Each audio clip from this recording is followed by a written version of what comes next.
Hello and welcome to the latest door entry direct trade counter demonstration. Today we'll be talking you through the AES Multicom range. Each of these panels require a 4G SIM card to allow for GSM calling.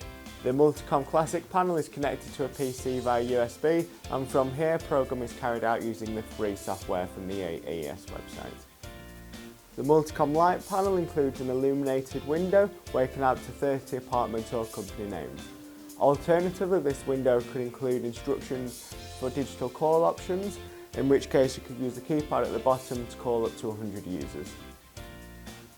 In addition, both of these panels have two relay outputs for a car gate and a pedestrian gate, or a gate and a front door, for example. Both of these panels include a range of exciting extra features, for example timed access codes, temporary access codes, as well as built-in trade timers. All of these features can be programmed via the free 4G Multicom app. Thank you for watching the latest door entry direct trade counter demonstrations. Stay tuned for further episodes.